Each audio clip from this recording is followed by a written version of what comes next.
Bonjour à tous, bienvenue dans ce nouvel épisode de Fait Main, le podcast qui part à la rencontre des entrepreneurs créatifs. Je m'appelle Mélanie Sénat, j'adore les arts créatifs et je suis heureuse de partager avec vous mes conversations avec des créatrices et des créateurs que vous suivez peut-être comme moi sur Instagram. Qu'ils créent avec du papier, du tissu ou de la laine, avec des crayons, des aiguilles, des pinceaux ou encore d'autres outils, découvrir leur parcours et les coulisses de leur entreprise créative est un régal d'inspiration. Aujourd'hui, je reçois avec grand plaisir Louisa, qui est illustratrice et créatrice de contenu freelance sous la marque Ectomorph. Elle nous raconte son parcours et son cheminement de manière hyper transparente. On a donc parlé de micro-entreprise, de vie de digital nomade, d'argent, de Patreon, de création graphique, de gestion d'une boutique en ligne, de YouTube. Les sujets n'ont pas manqué et donc j'ai adoré notre conversation. Allez, je vous en dis pas plus, place à l'épisode. Bonjour Louisa, bienvenue sur le podcast Fait Main, je suis ravie de t'accueillir. Merci de me recevoir. Je suis sûre qu'il y a plein de personnes qui te connaissent déjà. Donc tu es connue sur Instagram et puis sur YouTube aussi sous le nom Ectomorph. C'est ça, oui. Est-ce que peut-être pour démarrer, en te présentant, tu peux nous raconter peut-être aussi l'origine de ton pseudo, de ton nom? Du coup, pour un petit peu me présenter, moi c'est Louisa, j'ai 26 ans. Je suis illustratrice freelance et je fais également de la création de contenu sur Internet, c'est-à-dire que je vais faire des vidéos dans le but d'aider les gens qui souhaitent se lancer. Et je fais ce qu'on appelle plus communément aujourd'hui de l'influence aussi, où je vais mettre en avant des produits et des marques, toujours en rapport avec l'illustration. Et je suis maintenant sous le pseudo Ectomorph depuis un sacré bout de temps. Je peux pas te dire combien d'années ça va faire. Mais en fait, c'est vraiment une histoire. À chaque fois, on me pose la question, mais il y a rien d'extraordinaire derrière ce pseudo. C'était juste que un jour, j'avais fait des recherches par rapport aux morphologies et j'étais tombée sur une liste de morphologie. J'étais tombée sur le mot ectomorphe. Et à l'époque, sur Twitter, c'était un peu la mode d'avoir des pseudos pas énigmatiques, mais voilà, des choses qui sortent de l'ordinaire. Qui un petit peu différente et j'avais trouvé ça génial Ectomorph et c'était mon compte Twitter de l'époque et c'est resté en fait et depuis j'ai toujours gardé ce pseudo et au-delà d'internet, même dans ma vie perso, il y a des gens qui m'appellent Ecto et puis voilà, ça s'est fait comme ça tout simplement, mais il n'y a pas vraiment de signification si ce n'est que c'est vraiment pour le coup une morphologie. Ce qui pose parfois problème sur Internet quand les gens cherchent des vidéos de musculation, du coup ils tombent sur mes vidéos d'art. Et c'est marrant parce que parfois j'ai des commentaires de gens qui me disent mais qu'est-ce que je fais là? Donc voilà, aucun rapport avec l'art, mais c'est resté mon pseudo. D'accord, au moins ça marque. Et puis c'est effectivement pas courant. C'est ça. Et puis c'est simplement que le nom t'a plu en fait, le mot t'a plu. Oui, c'est ça en fait, c'est juste parce que le mot m'avait plu et je me souviens qu'à ce moment-là, j'avais commencé à faire de la calligraphie et j'aimais beaucoup ce mot parce qu'il y a beaucoup de boucles en fait avec les E, les O, le M et c'est tout simplement pour ça en fait que je l'avais gardé. Ça marche. Alors, est-ce que tu peux nous raconter un petit peu, parce que donc tu es toute jeune, 26 ans, est-ce que tu n'as fait que de l'illustration depuis que tu as arrêté tes études? Quelles études tu as faites? Raconte-nous. Du coup, non, j'ai seulement fait de l'illustration effectivement depuis que je suis freelance, mais avant j'ai pas comme beaucoup, j'ai fait des métiers, enfin pas des métiers, des boulots alimentaires. Un petit peu pour expliquer mon parcours. Du coup, au lycée, j'ai suivi un enseignement général et après le lycée, je suis allée en fac. J'avais fait la fac d'art visuel de Strasbourg parce que je suis alsacienne en fait. Et là-bas, tu as le choix entre deux filières. Tu peux faire art plastique ou design. Et j'ai décidé de choisir design parce qu'à ce moment-là, j'étais dans l'optique de devenir graphiste. Et au fur et à mesure des années, c'est-à-dire que c'était une licence en 3 ans, je me suis rendu compte en fait que ça ne m'emballait pas tant que ça. Et moi, ce que je préférais faire, c'était ce que je faisais à côté de mes études, à savoir publier des vidéos sur Internet, filmer mes dessins que je mettais sur Internet et vraiment faire de l'illustration. Et à la fin de ma licence, je me suis vraiment posé la question de où est-ce que j'en étais. Est-ce que je me consacre à ma passion à 100%? Mais oui, mais dans quel cadre? Parce que en sortie d'études, j'avais 20 ou 21 ans. Et à 21 ans, t'as pas forcément la maturité ni la situation financière pour te lancer en tant que freelance. où effectivement, bah, je vais travailler en tant que graphiste, mais c'est pas ça qui m'emballait à ce moment-là. Et donc, je me suis pris 2 années de réflexion. Pendant la première année, j'ai fait de l'intérim, donc vraiment aucun rapport avec l'illustration. Voilà, j'ai travaillé dans des usines, j'ai fait de l'emballage, mais mine de rien, ça a quand même été une super expérience parce que ça m'a permis de voir les choses différemment.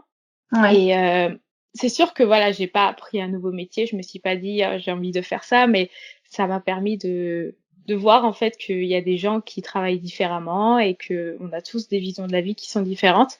Et je pense que ça m'a vraiment permis de gagner en maturité. Et après cette année, j'ai fait un PVT en Australie. Donc un PVT, c'est Permis un vacances-travail. voilà, exactement. Et ouais, et grâce à ce permis, en fait, tu peux rester 1 an sur le sol australien et tu peux travailler et habiter là-bas. Et moi, j'avais fait ça là-bas et j'avais toujours au fond de mon esprit ce truc de vivre de ma passion. Parce qu'à ce moment-là, je continuais à publier mes dessins sur Internet, je publiais mes vidéos et je me disais, est-ce que je le fais? Est-ce que je tente ou pas l'aventure? Et étant donné que j'avais travaillé en usine avant, j'avais réussi à économiser suffisamment d'argent. Et je me suis dit, allez, j'ai pas vraiment de contraintes à l'heure actuelle, si Bah ce ouais. n'est que je suis à l'autre bout du monde et encore, c'est vraiment une contrainte de privilégié. Et ouais, j'ai essayé de me lancer. J'ai commencé à avoir mes premières missions en tant que freelance et à mon retour en France. Et c'est d'ailleurs une des raisons pour lesquelles je suis rentrée en France. Je me suis dit que je me lançais à temps plein et puis ça n'a pas fonctionné de suite, ce qui est normal lorsqu'on se lance en tant qu'auto-entrepreneur. Mais au fur et à mesure des années, ça a fini par fonctionner. Et puis aujourd'hui, je vis de ma passion et je suis très heureuse des choix que j'ai pu faire. Ouais, tu m'étonnes. Et quand tu as démarré, quand tu disais que tu as commencé à avoir quelques missions, à ce moment-là, tu avais déjà un compte Instagram ou un compte YouTube avec déjà une belle communauté ou c'était encore un petit compte entre guillemets? Alors, je sais plus exactement, mais il faut savoir que les chiffres, ils étaient différents en 2014. En 2014, je crois, quand tu avais 100 000 abonnés sur YouTube, c'était un peu le roi du pétrole, j'ai envie de dire, mais Ouais. moi, il me semble que j'avais, je peux plus du tout te dire. Il me semble que sur Instagram, je devais être à 5 000 abonnés, mais c'était énorme. Vraiment, à Mmh. ce moment-là, c'était énorme et ça m'a quand même permis de me donner de la visibilité. Ouais, Et d'accord. j'avais quand même un engagement qui était différent aussi, c'est-à-dire que Mmh. je faisais autant de vues sur mes vidéos il y a 6-7 ans qu'aujourd'hui, avec à ce moment-là moins d'abonnés. Mais j'avais Ouais. quand même une communauté qui était bien présente déjà. Et donc ça veut dire que tes premières missions, tu les as trouvées, enfin ou du moins tes clients t'ont trouvé justement grâce à ta visibilité sur Internet de manière générale? Oui, c'est ça. En fait, j'avais mis des annonces. Je crois qu'il n'y avait pas les stories à ce moment-là sur Instagram, mais j'avais fait des posts où je disais que j'étais disponible pour tout type de mission. Et Mmh. c'est comme ça que j'ai eu les premières personnes qui m'ont contactée. Et ensuite, quand j'étais en Australie, je me suis inscrite sur des plateformes. Vous savez, les plateformes comme Malte. Bien. Mais il Ah me ouais, semble pas que c'était d'accord. pas Malte à ce moment-là, mais enfin bref, voilà, des plateformes où tu peux trouver ce type de boulot. Et Mmh. ça a été aussi du bouche à oreille qui avait bien fonctionné. Amis d'amis qui avaient besoin de quelque chose. Et c'est comme ça en fait que j'ai réussi à avoir mes premières missions. D'accord. Avec des particuliers ou avec des marques? Du coup, c'était que des particuliers, c'était que de l'illustration à ce moment-là. Il y avait pas du tout cette partie création de contenu, influence. Je savais même pas en fait. Enfin, c'est pas que je savais pas qu'on pouvait pas en vivre parce que ça existait, mais Mmh. moi je l'envisageais pas en fait à mon niveau et je pensais pas que ça allait m'arriver à un moment. Ouais, ouais, d'accord. Et du coup, les illustrations que tu faisais, c'était quoi J'étais presque. classiquement non, j'allais dire des faire-part, des choses comme ça, mais c'est très classique, je suis pas. Ouais, bah en fait c'était principalement vu que je faisais beaucoup d'illustrations en noir et blanc à ce moment-là, vraiment dans le style un peu de tatouage avec des traits très fins et beaucoup de détails. Ça m'a permis de travailler notamment sur des logos et Ah, beaucoup d'accord. de dessins de tatouage d'ailleurs. Moi je tatouais pas, mais la personne Mmh. payait un dessin et puis après elle l'emmenait chez son tatoueur. Chose Mmh. d'ailleurs qui était très compliquée parce que la plupart du temps ça fonctionnait pas à distance en fait. Mais ouais, ça avait fonctionné comme ça. Je me souviens qu'en Australie, j'avais eu aussi l'occasion de. C'était d'ailleurs une très chouette mission. C'était une entreprise qui faisait des écrans tactiles géants. Et c'est une sorte de convention pour les entreprises. Et du coup, moi, ma mission pendant 2 jours, c'était de dessiner en fait sur ces écrans pour montrer comment ça fonctionnait. Et donc, ouais, c'était des missions comme ça. D'accord. Et ouais, il me semble que c'était principalement ça, du coup, dessin, tatouage et illustration personnalisée. Ça pouvait aussi être des portraits, par exemple. D'accord. Ok, super. Et ce qui était intéressant dans ce que tu as dit aussi, c'est que tu as dit tout de suite bah, que ça n'a pas fonctionné tout de suite. Et Non. souvent, tu sais, on est un peu impatient. Enfin, Ah oui, ouais. je vais peut-être parler que pour moi, mais quand tu lances quelque chose, tu as envie que ça fonctionne tout de suite. Et en Bah, fait, bien bah, sûr. la réalité, c'est que c'est pas ça. Toi, tu dirais que ça a mis combien de temps vraiment à décoller? Alors, tout est relatif, évidemment. Décoller, on va tous le percevoir d'une manière différente, mais toi, ta perception à toi. Euh, je pense que ça a commencé à bien décoller au bout de la 2e année. Mhm. Quand j'ai quitté, parce que du coup, pendant la première année et demie, j'avais été soutenue par Pôle emploi, si je dis pas de bêtises. Mhm. Mhm. Je sais plus si c'était 1 an ou 1 an et demi. Et c'est vrai que lorsque ça s'est terminé, lorsque les fonds se sont arrêtés, j'ai réussi à payer mon loyer, à payer mes charges et tout toute seule. Et donc, je pense qu'à partir de ce moment-là, ça veut dire que tu arrives déjà à en vivre. Alors, certes, j'arrivais pas à mettre de l'argent de côté, je contrôlais Mhm. mes extras, mais je pouvais déjà m'en sortir. Donc, je pense que ouais, ça m'a pris bien 2 ans. Et pour avoir une situation quand même confortable, c'est-à-dire avec le fait de pouvoir investir dans du matériel neuf, dans le fait de pouvoir mettre de l'argent de côté, je pense que ça fait 3 ans. Ouais, ça a Ouais, pris 3 ans quand même. ouais, d'accord. C'est Parce assez que récent. ouais. Est-ce que le fait que tu sois toute jeune, je suis désolée, je sais pas pour insister que tu es toute jeune, c'est juste que moi je suis plus âgée. Euh, Est-ce que du coup tu penses déjà au côté retraite, tu vois, capitalisation, etc. Enfin Ah oui, retraite bien. par capitalisation parce que justement il peut y avoir enfin je connais pas bien comment ça fonctionne justement au niveau de tes cotisations retraite sur le statut d'auto-entrepreneur, enfin de micro-entreprise Oui. maintenant. Tu vois, comment tu abordes cette partie-là? Bah, ce sont des choses auxquelles je pense et c'est assez récent. J'ai commencé Hum, à penser à ça lorsque ça allait mieux, en fait, dans ma société, hum, enfin dans ma micro-entreprise, parce que c'est vrai que pendant 3 ans, j'arrivais par exemple même pas à mettre de l'argent de côté. Donc, hum. dans ce type de situation, si t'arrives même pas Oui, à mettre de l'argent de côté à ce moment-là, tu te dis bon bah je vais même pas commencer à réfléchir à la retraite. c'est ça, oui, c'est pas un sujet encore. Ouais, non, c'est ça. Et puis, moi, pendant longtemps, et c'est complètement normal, je me disais, bon, bah, la retraite, attends, Lisa, t'as Ah, 24 ans, t'as pas commencé à y penser. bien sûr, ouais, ouais, c'est Ouais. logique. Et là, récemment, bah, du coup, ouais, c'est cette année où j'ai quand même commencé à y réfléchir et je me suis dit, bon, Hum, la vie, elle est courte quand même. Et hum, c'est vrai que c'est des choses auxquelles il faut réfléchir. Et j'ai pris des rendez-vous. D'ailleurs, j'en parle dans une vidéo si jamais ça intéresse des personnes où j'explique un petit peu ça. Et oui, j'ai pris rendez-vous avec un comptable et avec un expert en sécurité sociale.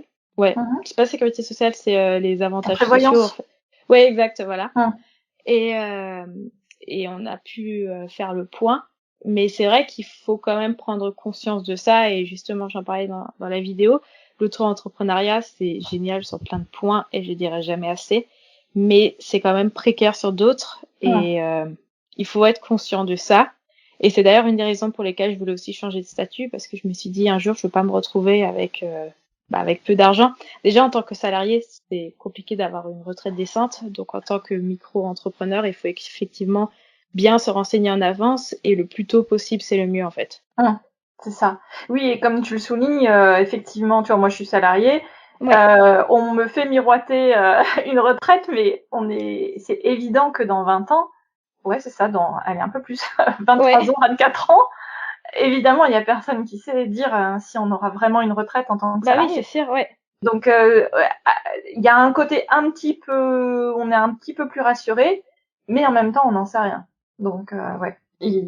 Bon, on n'est pas tout à fait, on est sans doute un petit peu mieux, c'est pas protégé, mais voilà, c'est peut-être un petit peu mieux géré, mais en même temps, on n'en sait rien. Oui, c'est ça, c'est vraiment hyper indécis. Et puis, même au-delà de ça, enfin, c'est politique et par Hum. rapport à tout ce qui se passe en ce moment, on n'en sait rien. Donc, Ouais, s'il y a possibilité, voilà, d'épargner de son côté, autant le faire. Au moins, on peut toujours avoir ça si on n'a vraiment rien, on va dire. ouais, c'est ça. Ouais, ouais. Ok. Et là, tu disais donc que tu étais Strasbourgeoise alsacienne. Oui. Tu as déménagé à Bordeaux. Tu es maintenant en Nouvelle-Aquitaine. Ça a changé des choses pour toi ou justement finalement le côté freelance un peu digital nomade, etc. C'est en plein dedans, tu profites à fond parce que t'as pas de contraintes géographiques par rapport à ton activité. Euh, c'est marrant qu'on en parle parce que on en parlait il y a pas longtemps avec un ami à moi. Et j'ai l'impression que c'est un peu un fantasme, le digital Hum. nomade. Ouais, Après, tout ouais. dépend effectivement de l'activité, mais moi, je me rends compte que par rapport à toutes les activités que je fais, c'est-à-dire que effectivement, j'ai cette activité sur Internet où je fais mes vidéos, où je fais mes illustrations. Mais à côté de ça, j'ai aussi une boutique. Et en fait, je me rends compte que j'ai pas tant que ça envie d'être digital nomade. C'est sûr que c'est pratique si je pars quelque temps à l'étranger. Là, par exemple, typiquement, j'étais en vacances cet été aux Pays-Bas. Et oui, j'ai pu travailler à distance, ça peut se faire. Mais sur le long terme, je pense pas que, en tout cas, moi, par rapport à ma situation, je trouve pas que c'est un modèle qui est viable, dans la mesure où c'est pratique quand même d'être posé quelque part et de pouvoir tout gérer au même endroit. Mais après, une fois Hum, de plus, ça dépend ce que les gens font. Peut-être que si t'es youtubeur, c'est très simple de voyager à droite et à gauche. Mais hum, moi, je me considère pas digital nomade, c'est-à-dire hum. que j'ai fait mes études, je suis partie en Australie 1 an et encore je suis pas vraiment digital nomade là-bas parce que je faisais pas de cette activité à temps plein d'être freelance, j'avais des missions juste à droite et à gauche. Et ensuite je suis allée, enfin j'ai déménagé à Toulouse d'abord. Et donc voilà, D'accord. j'étais posée dans un appart. J'ai déménagé une deuxième fois à Toulouse. J'étais une fois de plus dans un appart. Et là, je suis à nouveau dans une maison. Et c'est ce qui fonctionne le mieux au final pour avoir un rythme. En tout cas, Ouais. moi, c'est comme ça que je le vois. Ouais, parce que oui, c'est vrai que de ce qu'on entend par le terme digital nomade, l'idée c'est de se dire genre bah si t'as envie tous les 6 mois tu peux changer d'endroit quoi. Et effectivement travailler depuis n'importe où, et genre potentiellement en Thaïlande ou au Oui, Canada ou en Afrique du Sud et finalement ça devrait, enfin, sur le principe ça ne devrait rien changer. Mais comme tu dis, toi tu as ton stock, je sais pas si tu fais toi-même tes impressions ou euh, tu travailles avec des imprimeurs. ouais, je travaille avec des imprimeurs, je les fais pas chez moi. Ouais. Donc, mais tu as quand même ton stock à gérer une fois que tu récupères. Oui, c'est ça, c'est moi qui Voilà. prépare moi-même les commandes Mm. et j'ai des choses chez moi du coup. Ouais. Donc, c'est délicat ouais, de tout bouger à chaque fois, quoi. Alors, en tout cas, c'est Ouais, pas ton état d'esprit, c'est pas ce que tu recherches. non, pas spécialement. Après, je pense que c'est une Mm. question de personnalité aussi. Moi, je me rends Ouais, compte ouais. que quand je bouge à droite à gauche, j'ai tendance à être distraite et j'arrive pas à travailler. Je préfère vraiment avoir mon lieu où je sais que de 8 heures à 17 heures, je vais travailler, plutôt que d'être à l'étranger où de temps en temps, je vais travailler comme ci, comme ça. Ou, enfin, pas travailler comme ci, comme ça, mais je veux dire, du moins, t'as ces premières semaines d'adaptation. Et Mm. moi, je sais que j'ai de la difficulté avec ça quand même au niveau du travail. Mm. T'as besoin d'être concentré et de pas. Oui, parce que c'est l'avantage justement d'être digital nomade, c'est de se dire que tu peux profiter d'un pays pour le découvrir, pour bouger, etc. Ouais. Et bon, bah, il faut quand même bosser Ouais, mais c'est ça. Moi, finalement. Ouais. je sais que je serais pas du tout efficace. J'ai déjà Mm, testé plus d'une fois quand j'étais en vacances, j'avais toujours mon ordi. En fait, quand t'es freelance, t'as pas vraiment de vacances. T'as toujours mm, l'ordi, mais c'est trop dur. De se dire, bon, cet après-midi, je travaille. Ouais, mais t'as tes copains qui finalement vont à la plage et tu te dis, bon, comment est-ce que je ouais. m'organise? Donc, moi, en tout cas, ça fonctionne pas. Mais je pense que Mm, ça doit très bien fonctionner pour d'autres métiers et qu'il y a des gens qui doivent trouver leur équilibre avec ça. ouais, ouais, d'accord. Et alors justement, les vacances, quand tu dis on n'a pas vraiment de vacances, est-ce que tu as quand même un rythme, euh, comment dire, parce que tu sais, il y a toujours un fantasme aussi, justement, quand on est freelance, c'est de se dire que tu peux potentiellement travailler un peu moins ou travailler différemment, etc. Mais toi, tu avais l'air de dire quand même que tu te mets des heures de bureau, entre guillemets, assez classiques. Tu disais 8h, 18h, je crois, pour travailler, tu t'y tiens. Ou est-ce que tu vois des fois où tu te dis, bah non, cet après-midi, j'ai pas envie, bah, du coup, je travaille pas. Est-ce que ça t'arrive de déborder le soir, le week-end? Oui, bah, déjà, je déborde dans la mesure où mon métier, c'est ma passion numéro un. Bah, moi, de base, avant d'avoir monétisé le dessin, j'aime dessiner. C'est-à-dire que je vais Hum, dessiner dans mon temps libre, tout comme je vais dessiner dans mon métier. Donc, c'est vrai que la frontière, elle est ultra fine. Parfois, je hum, vais le week-end faire un dessin, puis je vais publier sur mon Instagram. Est-ce que c'est du boulot? Oui et non. Mmh. Donc c'est ça Mmh. parfois qui est assez complexe, mais on va dire que les heures de bureau, en fait, c'est une sorte de un petit De peu cadre? de oui, de cadre. C'est-à-dire que voilà, tous les matins, je vais me poser, je vais travailler. Mais là, on parlait de digital nomade où je disais que moi, par exemple, ça correspondrait pas. Mais on va Mmh. dire que je suis un peu digital nomade dans ma propre ville, dans la mesure où si à 14 heures, quelqu'un va me dire, bah tiens, je suis en ville, t'as envie d'aller boire un café. Si j'ai pas quelque chose dans l'immédiat, je peux le faire. Et c'est Mmh. plutôt comme ça que moi, je vais construire mes semaines. Là, typiquement, ce matin, je me suis levée. À 8h30, j'ai une copine qui m'a envoyé un message pour me demander est-ce qu'on va boire un café. On allait prendre un café jusqu'à 9h30. Je suis rentrée à la maison et j'ai travaillé. Donc, j'ai une sorte de cadre qui est nécessaire. Parce que ça aussi, il me semble que j'en avais parlé une fois dans une vidéo. Il y a aussi un peu ce fantasme de l'artiste travaille la nuit, travaille n'importe quand. Mais le truc, c'est que moi, je travaille avec beaucoup de personnes et les clients qui me contactent, ils ont des heures de bureau. Donc je Mmh. peux pas dire à mon client non mais attends, Je te réponds cette nuit.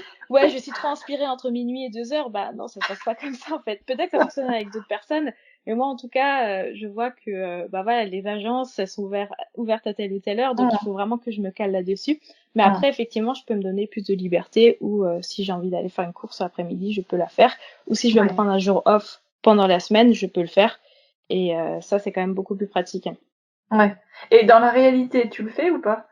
De prendre des jours De off et Ouais, de te dire, tu vois, bah, cette semaine, je travaille pas, tel après-midi, la semaine prochaine, je travaille pas 2 jours. Tu vois, parce qu'il y a et c'est comme, tout à l'heure, je parlais de fantasme un peu justement de la souplesse, de l'agenda et tout ça. Il y a savoir que tu peux le faire et le faire vraiment. ouais, bah si, moi je le fais pour le coup. C'est jamais Ouais. contrôlé. Je vais jamais commencer ma semaine en me disant mercredi je travaille pas. C'est pas possible parce que, enfin, comme j'ai dit avant, vraiment j'adore mon métier et je suis trop heureuse de travailler. Vraiment, Mmh. moi j'adore le lundi. Lundi matin, je me réveille, je suis contente d'aller travailler et je me dis que c'est une chance inouïe. Ouais. Donc généralement, voilà, je le prévois pas comme ça. Mais si, Mmh. par exemple, quelqu'un va me dire, bon bah, enfin je sais pas, si par exemple ma famille va me dire, bon bah on débarque à Bordeaux, je sais pas moi, de jeudi à dimanche. Je dis bon bah voilà, c'est fini, je travaille seulement jusqu'à mercredi, et puis jeudi, vendredi, c'est libre pour moi. Si effectivement j'ai pas de contraintes au niveau du travail. Donc c'est quand même Mmh. une liberté qui est incroyable en fait. Mmh. Oui, oui, c'est clair. Je pense que c'est ça aussi qui fait rêver plein de personnes parce que ne serait-ce que pour organiser un peu ta vie privée, effectivement, comme tu dis, avec des proches à voir, mais aussi, tu vois, bêtement, des rendez-vous chez le médecin, Oui, n'importe quoi, chez le dentiste, où bah, des fois c'est un peu compliqué non mais pour c'est vrai. Ouais, mais donc plus d'une fois j'y ai pensé pour des choses mais tellement bêtes quand je vais faire des courses, je me dis je peux tellement choisir quand je vais les faire et mmh, les gens ils ont une journée de travail qui est compliquée, après par exemple ils sont dans les bouchons, ils doivent encore faire des courses avant la fermeture alors que c'est la vie normale de tellement de gens et moi je suis là dans ouais. ce luxe de choisir quoi est-ce que je peux y aller et j'en suis hyper reconnaissante en fait, c'est trop bien. C'est pour ça que je profite à fond et c'est vraiment trop bien. Bon, tant mieux. Effectivement, je penserai à toi quand je vais faire mes courses le samedi après-midi Que et tout toi tu est les as peut-être blindé. tranquilles, voilà. Bon, non, mais tant mieux parce que, tu vois, on se dit toujours, ah ouais, mais si j'étais, enfin, tu vois, si je travaillais différemment, si j'avais pas un patron, ou si j'avais pas des Oui. horaires comme ci, comme ça. Mais des fois, enfin, moi, j'ai eu plusieurs invités qui m'ont dit, bah, en fait, je m'autorise pas à le faire, quoi. Donc, finalement, voilà, il y a toujours cette idée et puis après la réalité, quoi. Oui, c'est ça. Et puis après, faut pas non plus trop. Enfin, on parle de fantasme depuis avant de ce métier. Faut pas non plus trop le fantasmer dans la mesure où il y a beaucoup de d'inconvénients quand même, surtout des inconvénients financiers, et administratifs. Mmh. Et faut quand même en prendre ça en compte. C'est pour ça, enfin, moi je vends un peu l'auto-entrepreneuriat sur ma chaîne parce que c'est quelque chose qui aujourd'hui me plaît. Mais pour moi, je Mmh. pense pas que c'est le modèle parfait en fait. T'as des gens qui vont très bien s'épanouir toute leur vie au sein d'une boîte et tant mieux en fait. Ah ouais, C'est c'est clair, t'as raison. c'est pas donné à tout le monde en fait. L'auto-entrepreneuriat, ça a vraiment ses avantages et ses inconvénients. Et voilà, il faut juste trouver en fait la chose qui nous correspond et surtout savoir qu'il y a quand même des inconvénients dans ce milieu. Et alors, tu citerais lesquels en priorité? Euh, Bah moi je dirais vraiment c'est quand même l'instabilité financière. Mmh. C'est très compliqué, c'est-à-dire que vraiment d'un mois à l'autre ça peut évoluer. Aujourd'hui, ça va mieux quand même. J'ai quand même des différences de salaire qui sont moins importantes. Mais rien que l'année dernière, je pouvais avoir un salaire à 600 euros. Mmh. pendant des mois et c'est compliqué. Enfin, Bah oui. voilà. Et du coup, du jour au lendemain, tu te retrouves avec un salaire de 3 000 € et là, tu te dis: «Bah, c'est trop bien» et le mois suivant, bah, tu retombes à 600 Mmh. et c'est hyper compliqué à gérer parce que même personnellement, tu peux pas forcément faire, des projets Mmh. et c'est un stress qui est constant Mmh. et après bon, l'administratif en micro-entreprise, ça va, on est quand même suffisamment allégé mais comme on en parlait avant, voilà, tu pas forcément beaucoup de sécurité, on touche pas le chômage, Mmh. malgré le fait qu'on paye, beaucoup de charges. Ouais. Voilà, moi je paye bien mes 25 enfin 22 tous les 22, mois ouais. Mmh. À et l'URSSAF? c'est ça. Mais si ça s'arrête du jour au lendemain, je n'aurai pas de chômage, même si Mmh. admettons, je sais pas, si par exemple je fais 25 000 € de chiffre d'affaires un mois, je ne pense pas que c'est possible. L'État va pas se dire: «Bon, bah, tiens, on va lui donner chômage», donc il y a plein de choses comme ça qu'il faut prendre en compte. Tu pas tous ces avantages que tu as lorsque tu es dans une société et il y a quand même un isolement social aussi qui est, qui est présent parce qu'il y a pas tout le monde non plus qui a l'argent pour aller dans un espace partagé Mmh. et Ouais, donc c'est sûr. ouais, il y a une pression que tu te mets à toi-même. Aujourd'hui, tu as les réseaux sociaux, enfin, il y a beaucoup de choses quand même, auxquelles il faut penser. Ouais. Dans ce côté isolement, un peu solitude, et cetera, j'imagine qu'il y a quand même, des échanges constants finalement, que ce soit entre, toi et tes clients et puis, comme tu le disais sur les réseaux sociaux. Est-ce que pour autant et peut-être avec d'autres, micro-entrepreneurs, artistes, entrepreneurs et cetera. Est-ce que pour autant tu quand même toi ce sentiment un peu de solitude de l'entrepreneur? Non, je l'ai beaucoup maintenant je l'ai plus en fait, mais je l'avais pendant assez longtemps. C'est sûr que je communiquais avec beaucoup de gens sur internet et ça, c'est trop bien. Vraiment, je le dirai jamais assez, mais les réseaux sociaux pour, se connecter avec d'autres, entrepreneurs, c'est génial. Tu peux vraiment rencontrer des gens qui font le même métier que toi ou Mmh. même des gens qui sont tout simplement micro-entrepreneurs avec, lesquels tu peux communiquer, donc ça, c'est vraiment trop, trop cool. Mais ça reste quand même du virtuel. Au final, tu es seul derrière ton bureau. Mmh. Donc ça a été quand même dur et je trouve que ce qui est dur, c'est, en fait, dans ton entreprise, tu es seul à tout gérer. C'est-à-dire que Mmh. tu vas autant gérer les échecs que les réussites et parfois tu as des échecs qui sont vraiment très durs à gérer et notamment dans l'illustration, même si aujourd'hui la situation tend quand même à s'améliorer, il y a toujours ce problème avec l'argent, ce problème de rémunération, d'accepter le fait qu'une illustration doit être rémunérée et parfois tu peux avoir des retours ou des messages de personnes qui sont assez virulentes et toi, tu es derrière ton ordinateur et tu es seul. Et ça, parfois, c'est dur. Et même si Mmh. tu as parlé avec des gens autour de toi, c'est pas des gens qui sont au sein de ta société. Oui, oui, Donc, qui ont les mêmes objectifs que toi, enfin qui partagent, ton objectif à toi. oh, ouais, Ouais, ouais. Mmh. ouais, c'est ça. Ou, enfin, c'est pas comme si tu bossais à deux sur un projet Mmh. et tous les deux, voilà, on s'est loupé. Bon, bah, c'est pas grave, on se soutient mutuellement. Bah, là, Ouais, tu ouais. restes quand même Mmh. seul. Donc ça, c'était, ouais, ça a été vraiment très dur. Aujourd'hui, ça, bah, je le ressens plus spécialement. Enfin, je ressens plus la solitude parce que j'avais pris un espace de travail, bon, que j'ai résilié, mais que je vais reprendre idéalement à la rentrée. Donc ça, c'était déjà bien de pouvoir communiquer avec d'autres personnes. Et depuis mars, j'ai aussi quelqu'un qui travaille avec moi et qui gère toute la partie influence. Donc c'est quelqu'un avec qui je communique tous les jours. On s'envoie des vocaux, donc j'ai vraiment la sensation qu'on est deux en fait Mmh. dans ma micro-entreprise et ça a vraiment vraiment joué dessus. Et en fait, c'est là où je me suis vraiment rendu compte que finalement j'appréciais quand même avoir des collègues. Mmh. Donc voilà, on y revient. C'est une fois ce truc de c'est très bien aussi en fait d'être dans une société avec d'autres collègues. L'auto-entrepreneuriat, c'est pas non plus tout le temps l'idéal. Donc euh, donc ouais.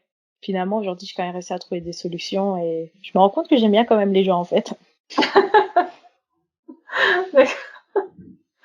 OK. Oui, non, mais c'est intéressant le cheminement de voir que ça a aussi évolué avec le temps.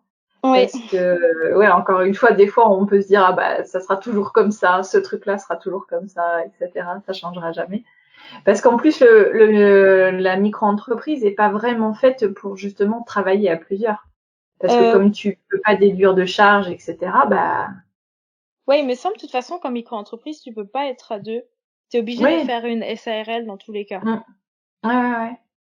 Donc tu peux pas, parce que là, la personne avec laquelle tu travailles, c'est de la prestation de service, tu vas pas C'est ça, exact. embaucher, voilà. Oui, non, non, je l'ai Mmh. pas embauché. Alors, de toute Mhm. façon, quand on voit les charges pour embaucher, c'est pas demain la veille que je risque d'embaucher, je pense, quelqu'un. Oui, et puis voilà, Ouais. je pense que c'est vraiment plus du tout dans l'esprit de la micro-entreprise après. Oui, non, de toute façon, Mm. ouais, c'est trop complexe dans tous les cas. Ouais, ouais, ouais.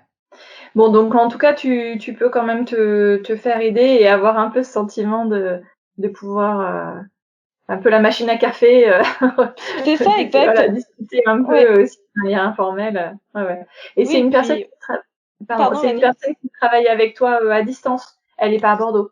Non, non, c'est ça, exact, à distance. Bah, d'ailleurs, on s'est même jamais rencontrés. Ouais. Mais c'est marrant parce que du coup, on est à deux sur le projet.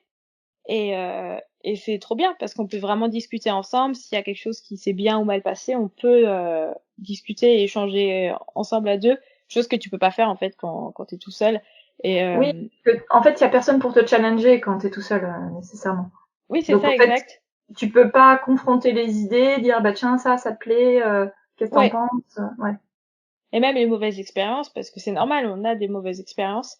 Moi, Mm. j'en avais eu quelques-unes dans l'influence. Ça s'était pas trop bien passé.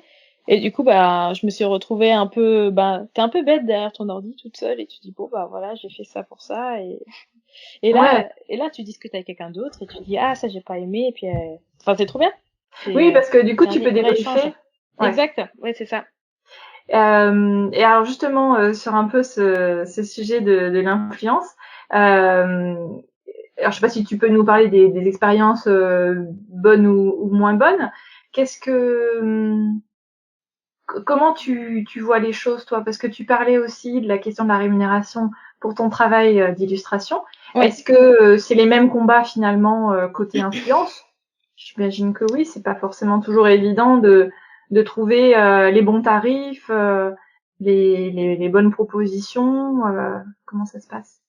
Bah moi je trouve que c'est hyper complexe et c'est d'ailleurs pour ça que j'ai souhaité être accompagnée. Mais surtout avec la double casquette que j'ai d'illustratrice et influenceuse, c'est-à-dire que moi mes tarifs d'illustration je les connais, je connais mon tarif horaire, mon tarif journalier, mais l'influence, tu vas avoir ce truc en plus de ton audience Mm. qui va venir jouer, ouais, qui va venir jouer dessus Mm. quoi.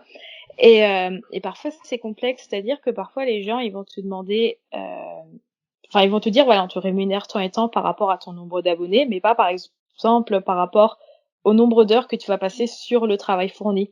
Donc Mm. parfois c'est hyper complexe mais voilà heureusement aujourd'hui j'ai quand même quelqu'un qui peut m'aider. Avant que je me fasse aider, je pense que mes tarifs ils étaient vraiment trop bas parce que je m'y connaissais pas du tout et Mm. que j'osais pas forcément mettre plus haut. Mais je l'ai déjà dit plus d'une fois, je trouve vraiment que c'est un milieu où il y a quand même des budgets qui sont intéressants et ça me fait vraiment du bien et c'est hyper rafraîchissant en fait d'être payé pour ton travail à ta juste valeur. C'est un Mm. milieu où certes tu vas promouvoir de la consommation, mais je pense qu'aujourd'hui je promouvois quand même des choses qui sont relativement saines et utiles. Comme Mm. là, par exemple, typiquement, en ce moment, je travaille avec Canon, avec une imprimante que j'utilise depuis super longtemps et dont j'avais déjà fait la promotion de façon gratuite avant qu'ils me contactent. Donc ça, par exemple, je trouve ça sain dans la mesure où Mm. j'explique aux gens comment lancer leur petit business. C'est faire des illustrations à la maison. Et, euh, et du coup, bah, c'est trop bien de savoir que tu es payé à ta juste valeur pour faire quelque chose que tu aimes. Et c'est beaucoup plus gratifiant, je trouve, à mon sens, que l'illustration où on va quand même avoir tendance à tirer vers le bas certains tarifs. Ouais. Peut-être qu'il y a une question de concurrence aussi quelque part qui rentre en ligne de compte ou pas parce que en même temps tu as un style graphique quand même enfin particulier. Enfin t'as vraiment ta patte, t'as vraiment ton style. Ouais, Donc les gens qui viennent te chercher, ils vont vouloir ce style-là. Donc à la fois il y a quand même sans doute beaucoup d'illustrateurs sur le marché et en même temps chacun a son style donc c'est pas non plus tu vois un modèle interchangeable. Mais tu pour veux dire. autant il y a quand même les prix vont plutôt vers le bas. Bah après, une fois de plus, ça dépend. Mm. J'ai pas envie de dire que tout le milieu est comme ça parce que c'est Ouais. complètement faux. Mais, euh, mais je pense qu'en fait, il n'y a pas assez d'éducation à ce niveau-là et que Mm. les gens se rendent pas compte de ce que c'est qu'être auto-entrepreneur, de toutes les charges qu'on a et Mm. surtout dans le milieu de l'illustration, il y a je crois une fois j'avais lu un truc du style, je crois que tu travailles seulement 10 jours sur 30 dans le mois et tout le reste t'es là à devoir démarcher, à devoir faire de la paperasse, ce genre de choses. Et je pense que c'est ça qui fait que les gens s'en rendent pas forcément compte. Tu sais, lorsque tu es salarié, tu connais un petit peu ta zone de confort, tu peux pas forcément te rendre compte lorsque tu as un SMIC de salarié dans une entreprise, ce que c'est qu'un SMIC de freelance. Et je pense que c'est ça qui fait que parfois il y a des incompréhensions et que les gens ils sont là et ils se disent mais c'est pas possible. Vous demandez plusieurs centaines d'euros pour un projet, voire milliers d'euros, enfin ce qui est complètement normal. Et donc ouais, je pense que les gens sont pas assez conscientisés par rapport à ça. Mais moi aussi au début c'était comme ça, je comprenais pas. Hein. Moi mes toutes premières illustrations, je me souviens, je faisais des alors c'était il y a hyper longtemps. Je crois que je faisais des bannières pour des blogs à 2 euros. Je passais littéralement au moins 6 heures par bannière et j'étais là oui bon je le vends 2 euros et je me disais ouais je pense que c'est bon. Pas du tout. Mais voilà c'est des choses avec le temps tu comprends en fait. Et c'est pour ça que malheureusement souvent les gens te demandent des tarifs qui sont pas forcément corrects en fait. Ouais. Oui, mais tu vois, justement, quand on parlait tout à l'heure, je me disais, moi, dans mon travail, je vais pas faire appel à un illustrateur parce que j'utilise une banque d'illustration en ligne. Ouais. Et donc, ce genre de choses où tu payes ton abonnement, tu vois, genre, je sais pas, 90 euros par an ou un truc comme ça participe pas à l'éducation. Parce que finalement, enfin, en même temps, tu sais que justement, tu n'as rien de sur mesure et que potentiellement, l'illustration que tu vas choisir pour ton site, ta newsletter, ton truc et ta campagne, tu vas les retrouver sur n'importe quel site. Et c'est pareil, tu vois, pour la photo finalement. Oui, exact. Et donc, tu vois, je me dis, en fait, ça ne participe pas à l'éducation des professionnels comme moi ou du coup, je connais pas, tu vois, typiquement, tant que t'as jamais fait appel à un illustrateur, enfin, c'est comme pour tout, tu connais pas les prix du marché. Oui, c'est ça. Après, je pense qu'il faut juste, peut-être se renseigner par rapport à ce que c'est aussi qu'être micro-entrepreneur avant même de parler d'illustration, parce qu'effectivement, l'illustration, t'as plein de frais additionnels, comme par exemple les droits d'auteur. Moi, quand je me suis lancée, je savais pas du tout, en fait, que ces choses, il faut que tu factures. En fait, quand tu achètes une illustration, elle ne t'appartient pas et tu peux pas faire tout et n'importe quoi avec. Donc, il y a certains droits qui se vendent. Mais voilà, d'un point de vue général, c'est vrai qu'un freelance, enfin je dis freelance micro-entrepreneur, tu sais, ça peut être un plombier aussi. Je pense que c'est important, tu vois, de voir les charges. Pourquoi est-ce que un tel ou un tel, l'heure du travail coûte aussi cher? Ouais, c'est parce que derrière, il y a tout ça à déduire. Donc, mais voilà, aujourd'hui avec le confinement, il y a tellement de gens maintenant qui se lancent que je me dis, les gens, voilà, progressivement commencent quand même à être vachement à l'aise par rapport à ça. Ouais, je sais pas. Parce que tu vois, donc moi j'ai toujours été salariée, j'ai créé une micro-entreprise pour le podcast et j'avais pas du tout cette perception justement des charges. J'avais l'impression, tu vois, de pas être complètement idiote sur le sujet, enfin idiote, c'est pas le bon terme, mais tu vois, d'avoir un minimum de connaissances. Ouais. Et en fait, comme tout le monde, quand tu dois payer 22% sur les prestats que tu vends, tu fais ah ouais, mais quand même, ça fait beaucoup. Ouais, et encore, ouais, j'ai envie de dire, les 22%, c'est un peu la partie visible de Émerger, l'iceberg. ouais, c'est ça. Derrière, t'as tellement d'autres choses à payer que tu peux même pas déduire en micro-entreprise, en plus. Oui, tout à fait, oui. Bah, moi, dans mon cas, c'est plutôt de la prestation intellectuelle. Ça fait très, mais c'était plus du temps que vraiment. Enfin, c'est bon. En gros, c'est les sponsorisations d'épisodes et les épisodes dédiés. Mais donc, j'ai pas de, tu vois, de frais matériels, etc. Mais c'est clair que il y a, comme tu dis, là, c'est la partie émergée de l'iceberg, les 22% d'URSSAF. Mais derrière, tu vas réintégrer, je pense que c'est pareil pour toi.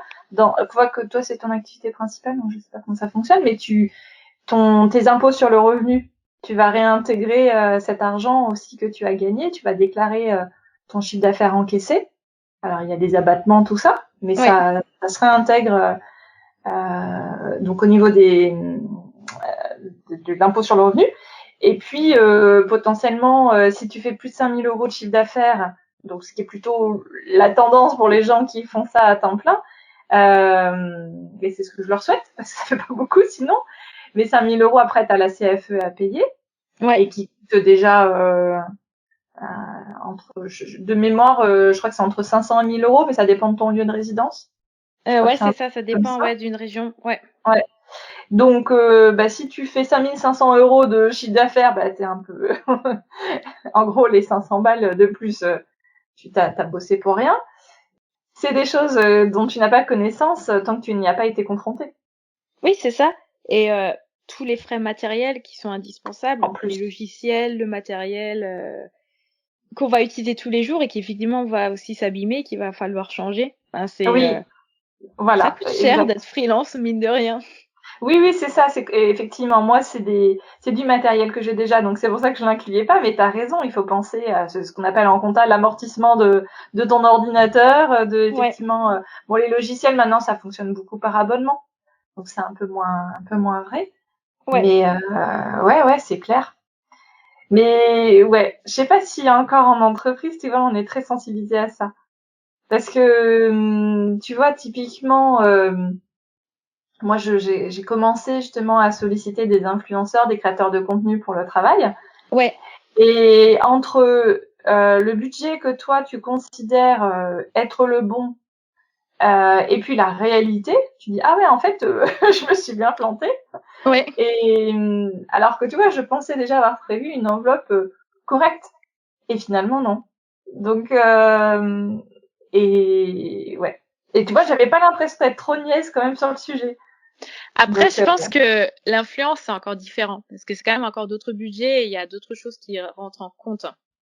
hum, Parce qu'effectivement, ils ont, enfin, moi je vois, enfin je dis ils, nous, on a nos frais dont on vient faire la liste, mais t'as ce hum, truc aussi côté audience derrière, hum. qui est une sorte c'est un détail en plus, et ça, je trouve que c'est pas forcément quantifiable. Ah, c'est Enfin, clair. Ouais, voilà, c'est ouais, selon la t'as raison. prestation, ouais.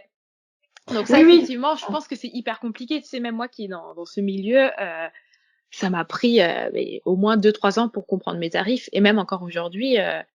Je bégaye un peu parfois quand on me propose des choses. Je suis là, ah, je sais pas, attendez, je vais demander. Et la personne avec laquelle tu travailles, est-ce que pour toi ça fait un peu le rôle d'agent ou c'est plutôt quelqu'un qui est plutôt, enfin, tu vois, agent dans le sens où c'est la personne qui va faire un peu le tampon entre toi et l'entreprise qui te sollicite, ou est-ce que finalement c'est toujours toi qui réponds en direct avec tes clients? Non, justement, ben, du coup, oui, c'est un peu ce rôle d'agent. Ouais, Et c'est elle qui va venir gérer tout ça, qui va gérer les d'accord. échanges. Moi, je réponds plus en direct. Après, ça dépend, Hum, évidemment. La plupart du temps, oui, au début, je vais répondre. Et puis après, elle, progressivement, elle va prendre le relais et puis elle s'occupe de ça. Et surtout, toute la partie derrière, facturation, relance. Et ça, c'est très agréable pour la santé mentale de plus devoir gérer ça. ouais, je veux bien le croire. Est-ce que aujourd'hui, on vient te chercher grâce à ta communauté YouTube ou ta communauté Insta? Ou en fait, c'est bête comme question parce que c'est un tout.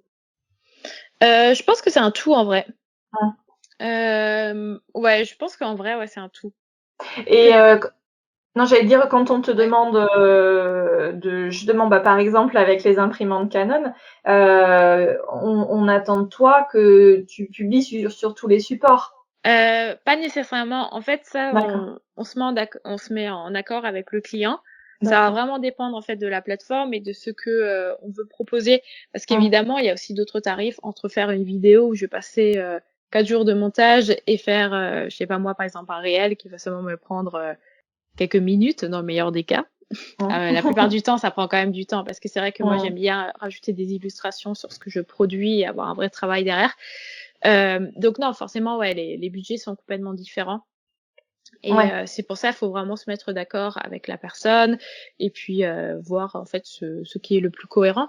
Parce que forcément, il y a aussi des formats qui sont pas forcément cohérents en fait par rapport à ce que tu veux vendre ou mettre en avant. hum. Ouais, ouais, je comprends. D'accord. Ok. Bon, et de toute façon, tout ça, c'est toujours pareil, ça vient avec le temps. Et finalement, Exact. t'es plus à l'aise aujourd'hui. Bon, il y a encore plus avec la personne avec laquelle tu travailles, mais c'est parce qu'encore une fois, souvent, on voudrait. Enfin, en fait, c'est un peu le problème aussi justement des réseaux sociaux, c'est qu'on voit l'aboutissement. On Oui, voit, voilà, mais on voit pas forcément tout ce cheminement. et on voit pas à quel point ça peut être compliqué et qu'en fait ça a été compliqué pour tout le monde. Donc je trouve que c'est un côté très rassurant de dire ah bah elle a galéré aussi en fait. Oui, c'est ça, mais je pense que c'est hyper important. C'est d'ailleurs pour ça que j'en parle aussi ouvertement sur ma chaîne YouTube. C'est vraiment pour que les gens ne se comparent pas et surtout qu'en fait ça sert à rien de se comparer. On vient tous d'un milieu différent et chacun en fait fait son bout de chemin, que ça prenne 1 mois ou 10 ans. Enfin voilà, tant que tu arrives. Et même si tu arrives pas au bout, c'est pas grave en vrai. Hein. Tu peux être salarié et puis à côté faire ta micro-entreprise, c'est peut-être même mieux. Comme ça, t'as pas toutes les contraintes de la micro-entreprise et tu profites vraiment à 300%.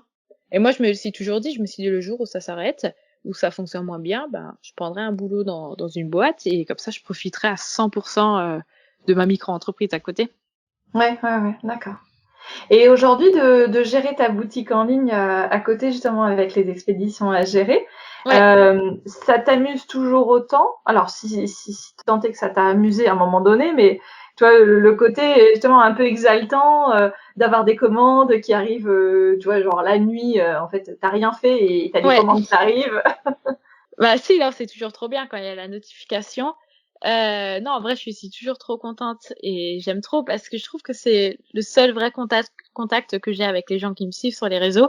Parce que jusque-là, en vrai, bah, c'est hyper virtuel et en fait, on s'en rend pas compte. Vraiment, je m'en rends pas compte. Parfois, je me plains lorsque je me dis ah, j'ai seulement eu 1000 j'aime sur ma photo. Et je suis là, mais Lisa, 1000 personnes, tu te rends même pas compte de ce que c'est. Et Ouais. en fait, c'est tellement fictif que la boutique, ça me permet vraiment d'offrir quelque chose aux personnes. Et franchement, j'aime beaucoup.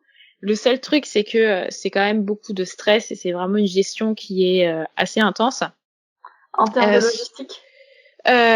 ouais, ça prend du temps en fait. Ça prend vraiment du temps parce que je fais un joli packaging. Maintenant, je fais plus, j'écris plus de mots à la main. Avant, je faisais ça. Maintenant, c'est impossible. Donc c'est ça, c'est vraiment préparer chaque illustration, mettre dans le petit papier de soie que je vais venir plier, puis je vais coller un sticker, puis après il faut coller les timbres et tout. Donc ça prend du temps et toute la partie SAV de euh, de De commandes la qui poste. reviennent. Ouais, c'est ça, de la poste qui perd les commandes. Enfin, la poste elle est pas fautive non plus tout le temps. Voilà, parfois il y a des gens qui mettent des fausses adresses. Ça Oui, c'est il y a vraiment un truc qui me fascine par contre.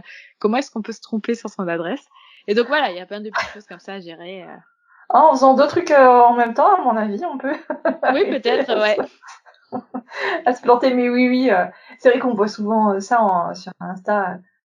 Effectivement, les marchands enfin les marchands, les créateurs marchands qui vont effectivement dire mais comment je fais? Mais d'ailleurs, je me demande si tu n'en as pas parlé récemment sur l'adresse de retour.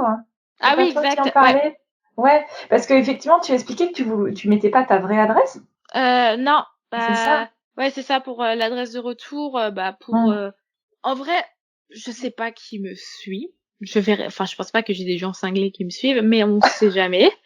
Enfin, t'as toujours ce truc, Oui, oui, euh, c'est sûr. voilà, Hum, tu sais jamais. Et ben, j'ai mis une autre adresse de retour derrière. Et en attendant d'avoir une adresse postale juste hum, pour ça, c'est-à-dire tous les documents administratifs évidemment arrivent à l'adresse de domiciliation de mon entreprise, parce que j'ai eu tellement de messages de gens qui m'ont dit c'est illégal ce que tu fais, et je leur ai dit non, je suis pas en train de dédomicilier mon entreprise, je mets juste une autre adresse pour la boutique pour des questions évidentes.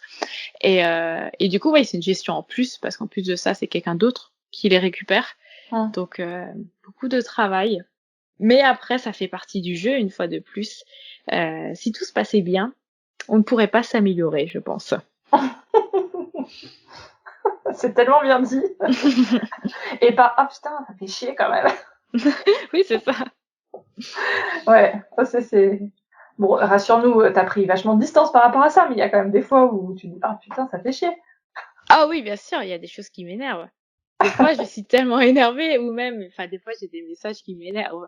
Mais, euh, Ouais, mais ça, c'est sur Internet, c'est obligé d'être politiquement correct. À un moment, ouais. je disais un petit peu plus ce que je pensais. Les gens aimaient pas trop. Du coup, je me suis dit, bon, je vais tout garder pour moi. Je suis dans un monde où tout va bien.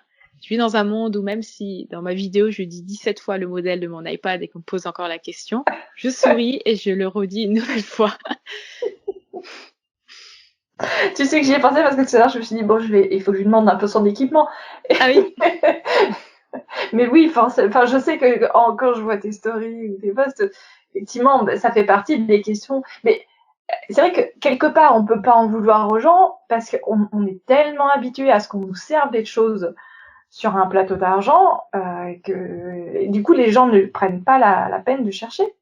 C'est terrible. Bah, oui et non, en fait. Moi, je suis un peu plus mitigée par rapport à ça. Après, ça vient peut-être du fait que j'ai grandi avec Internet et que je suis autodidacte.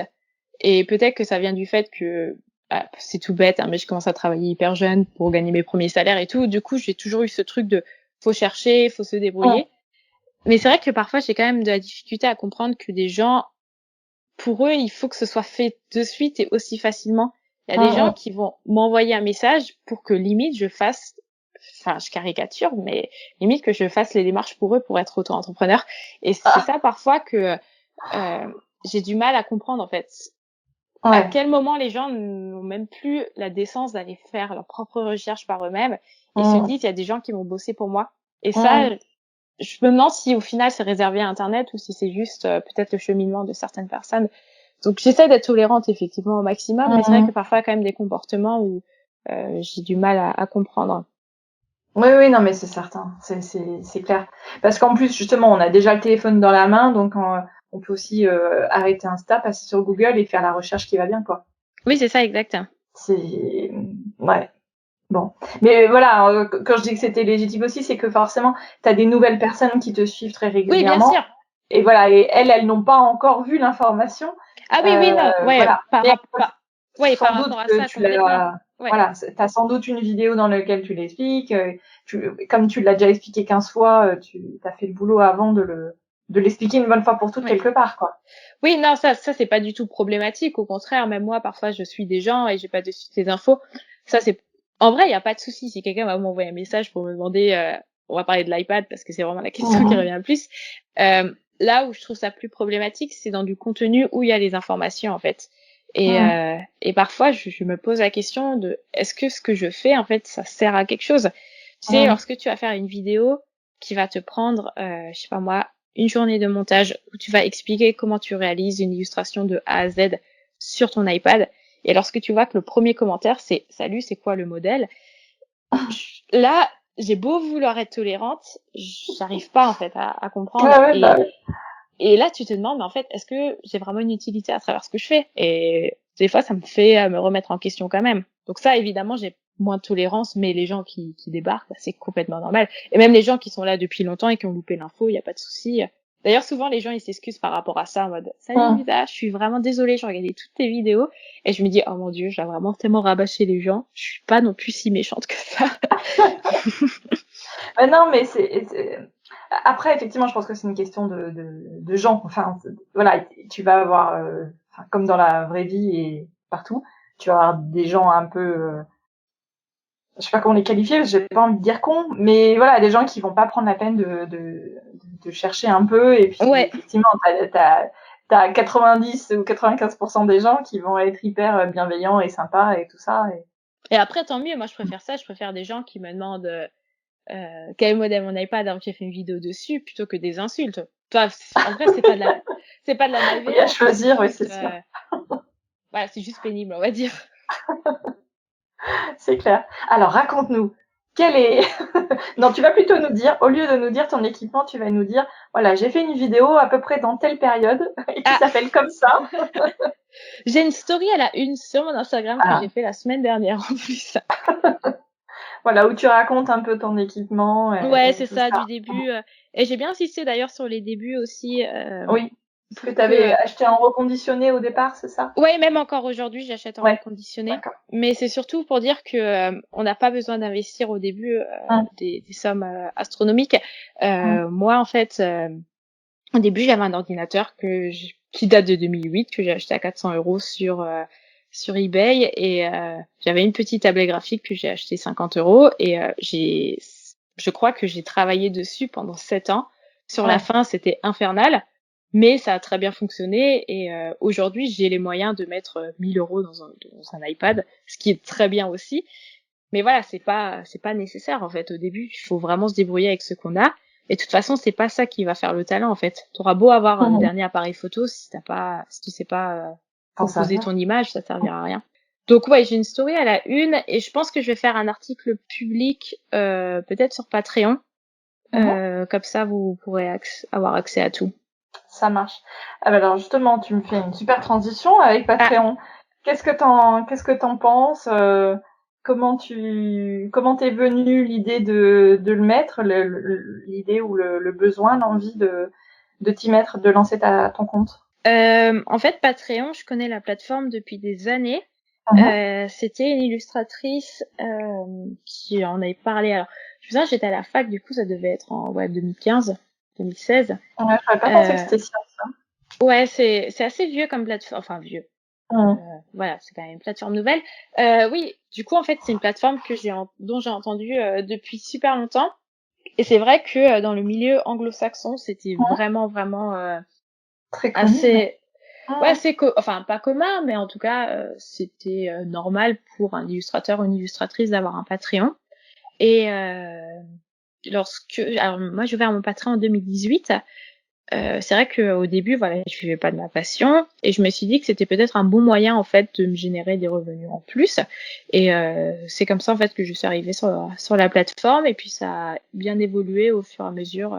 Et aujourd'hui, je suis assez satisfaite. Mais là, à l'heure à laquelle je parle, mon Patreon est en pause parce que je suis quand même en train de réfléchir à la suite et à comment est-ce que j'envisage la chose. À la base, c'était une plateforme de tutoriels et de formation, vraiment dans le but d'aider en fait. Je voulais que les gens, tu sais, au lieu par exemple de mettre de l'argent par exemple pour Skillshare, pouvaient par exemple me donner de l'argent à moi, du coup me soutenir mon travail et en échange je fournissais des tutoriels. Sauf qu'au bout de 2 ans et demi, des tutoriels, tu peux plus en fait, tout simplement. Voilà, j'ai fait le tour et du coup aujourd'hui je me pose la question de qu'est-ce que je peux proposer en plus et je sais qu'il y a beaucoup d'illustratrices, moi notamment j'en suis beaucoup, qui publient pas forcément dessus, mais c'est juste question de les soutenir symboliquement en fait comme des dons. Donc moi je suis pas forcément à l'aise avec ça, même si je trouve que voilà, sans forcément mettre en avant, je fournis quand même un chouette travail sur YouTube qui est pas forcément rémunéré. Donc je me dis ça serait peut-être une façon de me soutenir comme ça, j'en sais rien. Faut que j'y réfléchisse. Dans tous les cas, si je maintiens la plateforme, j'aimerais quand même proposer quelque chose dessus parce que j'ai pas forcément envie de vivre grâce aux dons. Je trouve ça super pour certains corps de métier, notamment les streamers, streameuses, les youtubeurs. Mais moi, en tant qu'illustratrice, c'est pas forcément quelque chose qui me convient à l'heure actuelle. Donc à voir. Ça marche. Et d'envoyer des illustrations, enfin ce que tu vends dans ta boutique, ou peut-être autre chose d'ailleurs, mais tu vois quelque chose de physique que tu enverrais à tes patrons. Est-ce que ça c'est quelque chose que tu as envisagé? Je le fais déjà. C'est déjà ça? J'arrive pas à m'en sortir en fait. Je me rends compte, je fais supprimer sans doute cette contrepartie. Et une fois de plus, j'ai des retours à l'expéditeur, c'est infernal en fait. Et c'est une charge de travail en plus. Et je me dis, est-ce que pour 15 €, j'ai vraiment envie de m'imposer cette charge de travail en plus? Je sais pas. Donc j'ai réfléchi. Pour le moment, je vais voir. Dans tous les cas, je pense pas quitter la plateforme parce que je trouve ça hyper sympa et c'est vrai que c'est quand même un endroit assez safe pour discuter avec les gens. Et d'un point de vue général, je sais que les gens qui m'ont payé pour Patreon, généralement, c'est des gens bienveillants. À part si t'es complètement zinzin que tu mets de l'argent pour venir me critiquer. Donc à voir. Ouais. Ça va rester, mais il y aura des changements à la rentrée. Je sais pas encore comment. Ouais, d'accord, ça marche. Et ça s'est monté en puissance progressivement, ou finalement ça a toujours marché comme ça fonctionne aujourd'hui? Non, ça s'est fait assez progressivement, mais on va dire que ça a pris à peu près 8 mois pour être à l'argent où j'en suis à l'heure actuelle. Et puis après, c'est toujours resté sur la même ligne. C'est vrai que j'ai déjà eu des gens qui m'ont posé des questions, qui m'ont dit ouais, mais t'as pas envie de plus le mettre en avant, ou bien des gens qui me disaient mais c'est ouf, t'as 50 000 abonnés et t'as à peine 80 personnes qui te soutiennent financièrement. Mais c'est pas mon objectif non plus. Pour être complètement transparente, aujourd'hui, ça me rapporte quand même 800 € brut, ce qui est sympa. Honnêtement, c'est très très chouette et je trouve ça très bien comme ça. Et voilà, ça va faire maintenant à peu près 2 ans que c'est à peu près la même somme tous les mois. Moi, j'ai pas envie de pousser, j'ai pas envie de forcer les gens. C'est vraiment un petit plus un petit truc en plus. Moi, des fois, je vois des artistes, j'aime bien leur boulot, je me dis bah voilà, je leur paye un petit café et puis après je me désabonne, je soutiens quelqu'un d'autre. Enfin, c'est vraiment l'objectif de mon truc. C'est pas forcément pour faire du pro. Enfin, évidemment que c'est super cool. Je suis pas en train de dire que je crache sur cet argent, loin de là, mais c'est pas l'objectif premier, on va dire. Ouais, je comprends. D'accord. Non, mais c'est intéressant parce que c'est exactement comme tu dis, en fait. On est tellement... Bon, forcément, j'ai un parti pris, hein, parce que moi aussi, je produis du contenu gratuit. Ouais. Donc, forcément, du coup, je prêche pour ma paroisse. Mais en fait, le contenu gratuit, par essence, comme t'as jamais payé pour l'avoir, et que il est à disposition, donc il y a pas de souci, et c'est trop cool. Bah oui. Mais quand t'es pas justement, quand t'es du côté de celui qui dit c'est trop cool, j'adore ce contenu et en plus il est gratuit, que t'as pas eu besoin d'aller acheter un magazine, payer une formation, que sais-je, forcément c'est trop cool et on en a tous profité et c'est l'essence du web et donc c'est vraiment très très bien. Parce qu'il y a plein de choses comme ça où tu développes des compétences. Alors aussi bien juste réussir une tarte au chocolat, enfin un gâteau au chocolat ou des trucs plus complexes. Mais tu vois, typiquement, moi j'ai appris à faire un podcast avec les ressources qui étaient disponibles, sur internet. Donc c'est pareil. Et j'ai pas envoyé un message à la personne pour lui dire ah bah merci, c'est trop bien, etc.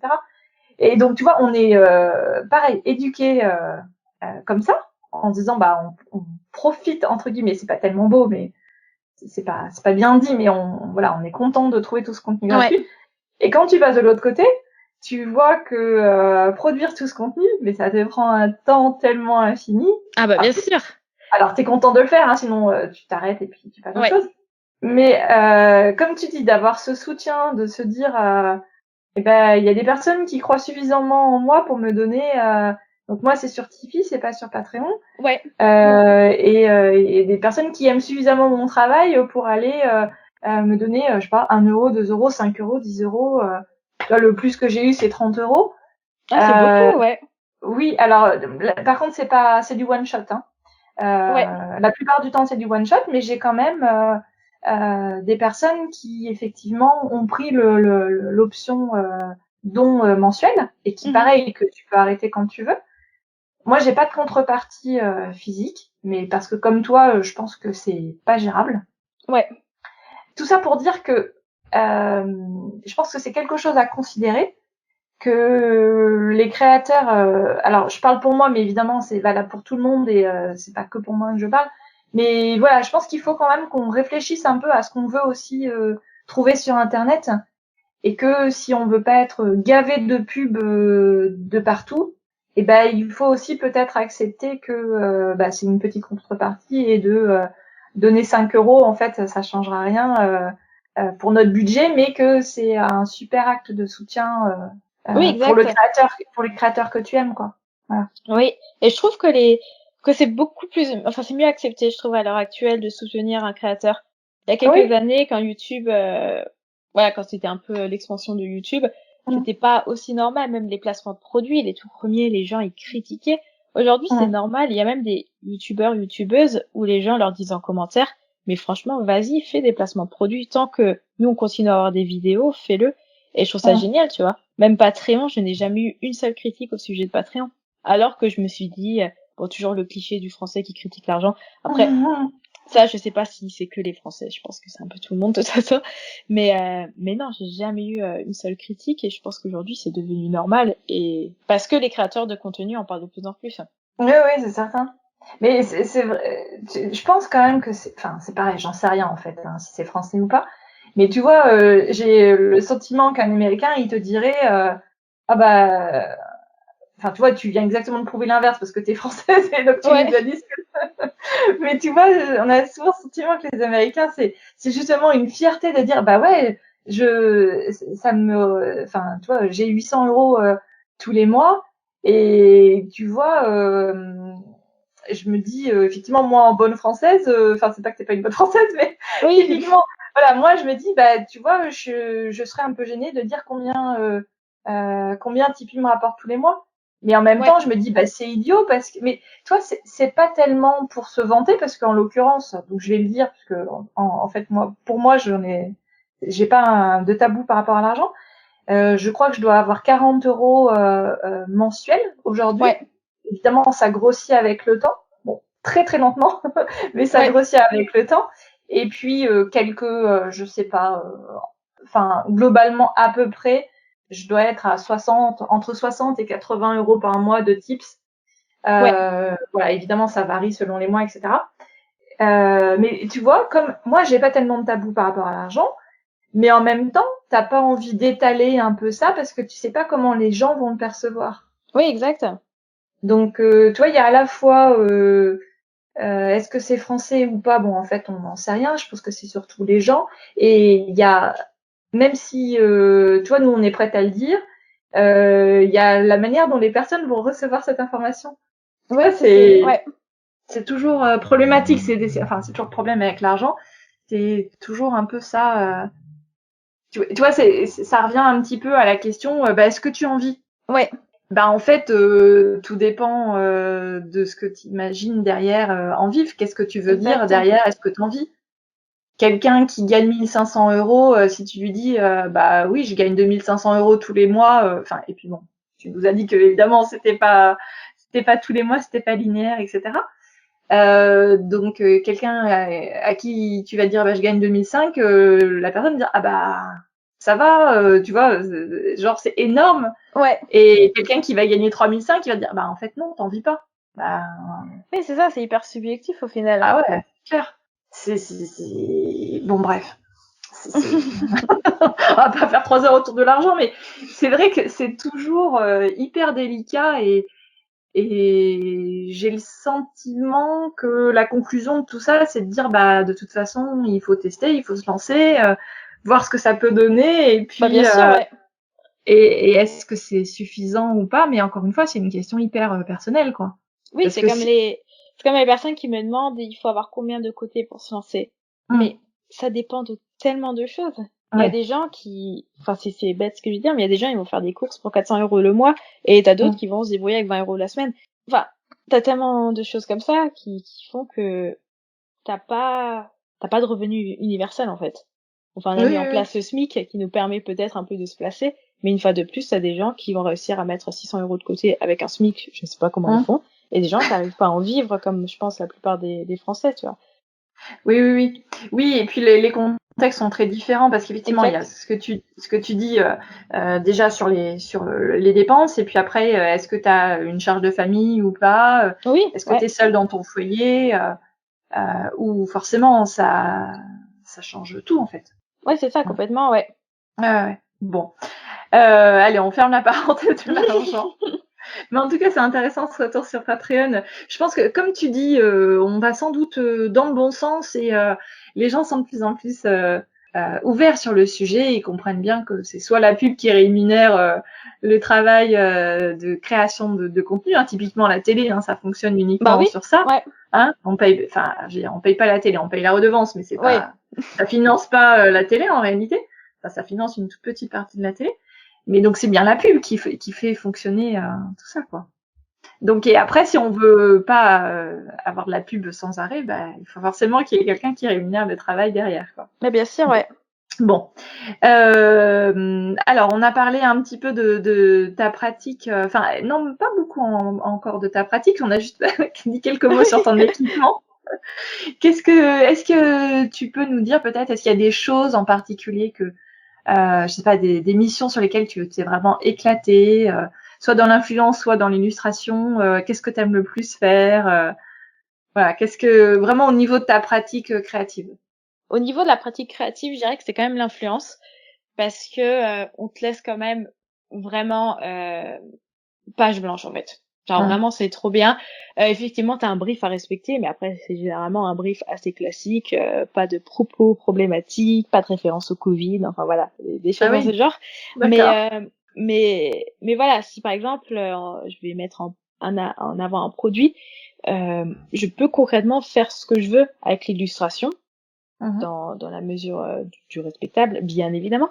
Mais là où, par exemple, dans l'illustration, je vais avoir des couleurs à respecter, je vais peut-être avoir un cahier des charges, je vais vraiment réaliser une prestation graphique où je vais avoir peut-être un peu plus de contraintes, qui, ma foi, sont très bien, parce que ça permet aussi de structurer le travail. Au contraire, je trouve que je suis même plus créative parce que j'ai des contraintes.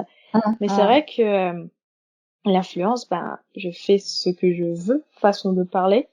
Euh, je sais pas si je vais te donner un exemple. J'avais par exemple travaillé sur une campagne pour Bic, et du coup, je vais faire une photo où je tenais. On a eu des sortes de petits cartons à colorier avec le nom du challenge. Et voilà, c'était juste ça le brief. Du coup, bah, je me suis prise en photo, j'ai mis des illustrations autour de moi. Et à aucun moment, on m'a dit, il faut que tu fasses tel ou tel type d'illustration. Donc, c'est ça qui est vraiment trop bien. Et je vais aussi faire une illustration avec les feutres. Et, on avait une thématique, mais je faisais ce que je voulais avec l'illustration. Là où, effectivement, dans un boulot plus conventionnel, tu dois quand même suivre un brief qui est un petit peu plus strict. Ok, ouais, c'est intéressant. La différence d'approche, effectivement, t'es un petit peu moins libre entre guillemets. Enfin, comme tu dis, il y a plus de consignes. Oui. Ah, ouais, d'accord. Ok. Est-ce que il y a des choses que tu n'as pas encore explorées et qui te dans les arts créatifs, dans les arts graphiques de manière générale, qui te titillent un petit peu à tester? Oui, en ce moment, je me tâte pour de la sérigraphie et faire de la poterie aussi. Ça, je pense qu'à la rentrée, il y a moyen que je m'inscrive dans une asso ou dans un club. Est-ce qu'on dit un club de poterie? J'en sais rien. Je ne sais pas. Ouais, et ouais, je me dis que ça pourrait être cool. Ouais, carrément.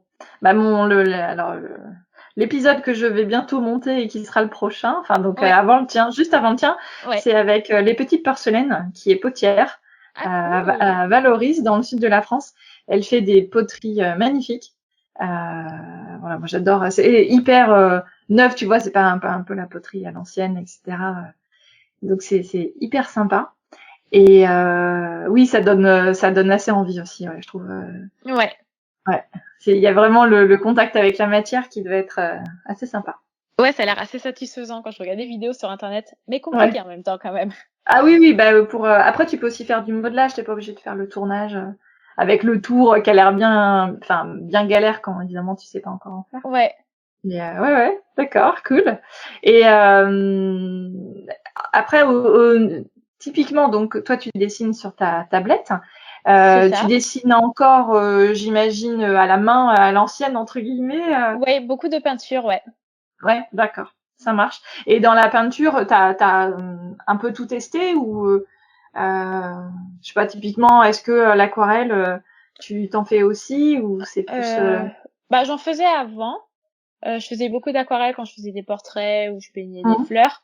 Mais là, plus récemment, c'est vrai que je suis principalement restée sur l'acrylique, surtout lorsque je fais des formes plus géométriques. Je trouve que c'est plus intéressant de faire des aplats, en fait. Oui. Ouais, d'accord. Ok. Et est-ce que t'as l'impression que ton style graphique a évolué avec le temps? Alors, par rapport à ce que tu disais tout à l'heure, justement, avec les portraits, ou quand tu disais les tatouages avec des traits fins, etc., c'est, j'imagine, assez différent de ce que tu fais aujourd'hui. Oui. Après, moi, j'ai dit plus d'une fois, j'ai vraiment la sensation d'évoluer sans cesse. Je pense pas que j'ai un style graphique. Les gens me disent si, on reconnaît quand tu fais tes illustrations. Je trouve aussi, ouais. Merci, je suis contente, mais c'est vrai que franchement, j'ai pas de style. En fait, je l'avais déjà dit plein de fois, mais je m'ennuie tellement si je devais rester dans un style et j'ai essayé plus d'une fois. Plus d'une fois, je me suis dit, allez, cette fois-ci, je reste dans ce style, comme ça, j'ai vraiment une identité graphique, pardon. Parce que vraiment, j'admire beaucoup d'illustratrices où dès que tu vois leur travail, tu sais de suite qui c'est. Et je me suis dit, faut vraiment que je fasse un truc comme ça. Et en fait, non, je m'ennuie. Je m'ennuie. Il y a tellement de médiums à tester, il y a tellement de façons de tester différentes. Et même parfois, je me suis un peu autant censurée en me disant, ouais, je ne mets pas sur mon Instagram, ça n'a pas de cohérence. Alors que non, en fait, l'art, il faut juste s'amuser. Et au contraire, j'ai très souvent des commentaires de gens qui disent qu'ils trouvent ça hyper intéressant de voir différentes réalisations et que justement, ça leur ouvre le regard, en fait, sur différents médiums. Donc ouais, je sais pas si j'ai un style ou pas, mais dans tous les cas, je m'amuse et je pense que c'est la base de l'art de toute façon. Ouais, c'est ça. Mais et pour toi, c'est quand même un compliment si on te dit que on reconnaît ton travail. Tu vois, si on pourrait ne pas voir que c'est toi qui l'as fait et se dire ah tiens ça c'est ectomorphe. C'est un compliment. Ouais, je suis hyper flattée. Mais même si maintenant on reconnaissait pas forcément ce que je fais, ça me vexerait pas en fait. parce que je le sais moi-même et que c'est un parti pris de m'éclater et de publier ce que je veux sur Internet. En vrai, je pourrais très honnêtement juste publier, enfin faire quelque chose qui est 100% Instagrammable, rester dans mon style d'Instagram, faire mes dessins différents que je mets pas sur Internet. Mais voilà, je m'amuse et si maintenant on me dit qu'on reconnaît pas, bah c'est pas grave.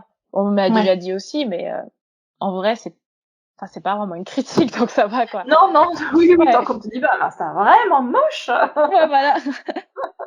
Et même en vrai, si on me dit ça, bon bah écoute, les goûts et les couleurs, en vrai, ça va pas changer ma vie dès le lendemain, quoi. Oui, non mais c'est vrai que après c'est la richesse aussi finalement de l'illustration, c'est qu'il y a autant d'illustrations que d'illustrateurs. C'est débile ma phrase, mais tout le monde a sa patte finalement, et donc il y a une variété dans ce qu'on peut faire et donc, du coup dans ce que les illustrateurs proposent. C'est génial, quoi. Et donc après, je pense que moi ce que j'aime dans ton travail, c'est justement toutes ces couleurs, etc. C'est hyper vif, et c'est aussi pour ça que je trouve qu'on reconnaît ton travail. Tu vois, il y a ce travail autour des couleurs. Ouais. Bah en tout cas, merci. Mais voilà, c'est moi ce qui me vient en tête surtout, c'est si je ferme les yeux, c'est surtout effectivement les couleurs et les formes géométriques. Ouais. Bah voilà, c'est bien décrit. Bon, super. Est-ce que peut-être que t'en as déjà fait des vidéos aussi. Est-ce que tu as je sais pas, ton top 3 des conseils à des personnes peut-être qui voudraient se lancer, des illustrateurs en herbe, enfin en herbe, j'aime pas cette expression, mais des personnes qui réfléchissent un petit peu à tout ça. Est-ce que tu as des conseils pour eux? Tu veux dire pour se lancer, enfin pour professionnaliser sa passion? Oui, voilà, par exemple. Ouais, c'est ultra cliché ce que je vais dire, mais c'est déjà de se lancer. Enfin, mais c'est le plus dur, hein. Ouais, mais c'est ça le plus dur. Mais du coup, de préparer son lancement, tu vois. Faut se dire, ok, à telle ou telle date, je me lance et vraiment le faire. Mais préparer son lancement en se préparant déjà financièrement. Soit, voilà, vous pouvez faire, comme moi, j'avais travaillé pendant 1 an, j'ai réussi à mettre de l'argent de côté. Soit comme ça, soit prendre un mi-temps et puis ouvrir sa micro-entreprise, soit être aidé par Pôle emploi. En tout cas, être déjà financièrement beaucoup plus safe. De cette façon, il y a déjà un stress qui est retiré en fait, tout simplement. L'idée, c'est de se dire, bon, je sais que j'ai besoin de X euros par mois pour vivre normalement, enfin pour payer ce que j'ai à payer, et du coup d'avoir, je sais pas, peut-être 3 mois, 6 mois, c'est ça, où tu as cet argent devant toi, où tu te dis, bon, je peux n'avoir aucune rentrée d'argent pendant 6 mois, exact. Je vais survivre. D'accord. Ouais. Et selon sa situation personnelle, c'est-à-dire que, admettons que t'es graphiste déjà dans une boîte et que tu penses de plus en plus à te lancer en tant qu'indépendant, à temps plein, on va dire, admettons que tu as déjà ton statut, que tu as déjà un petit peu des clients à droite et à gauche, évidemment que tu auras peut-être besoin de moins d'argent de côté qu'une personne qui a 0 client, qui s'y connaît pas du tout. Donc, faut aussi un petit peu adapter selon ta situation. Mais en tout cas, oui, c'est vraiment un conseil que je peux donner, c'est que pour se lancer, il faut préparer son lancement. Pareil, toute la partie administrative, ne vraiment pas avoir peur de se faire aider. Ça, c'est primordial. C'est sûr qu'être auto-entrepreneur, c'est super simple. Le statut, je crois que tu le fais en 25 minutes sur Internet, même pas. Et voilà, t'as ton statut, mais qu'est-ce que ça implique que d'avoir un statut d'auto-entrepreneur? Ça va venir régir tellement de choses jusqu'à ta retraite, tes impôts, le chômage, ton congé maternité, enfin, c'est tellement de choses auxquelles tu dois penser. Donc, vraiment, être assisté. Il y a beaucoup de structures qui proposent des accompagnements gratuits au début. Par exemple, alors je sais plus exactement toutes les structures, mais il me semble que par exemple la Chambre des métiers elle le fait. Moi par exemple quand j'ai eu le chômage au début, j'avais rendez-vous avec quelqu'un Pôle emploi qui m'avait vachement épaulé. Il y a des organismes privés qui le font aussi, et même qui t'a payé. Voilà, au début tu mets un peu d'argent et au moins tu sais où tu vas et c'est beaucoup plus rassurant quand tu sais où tu vas.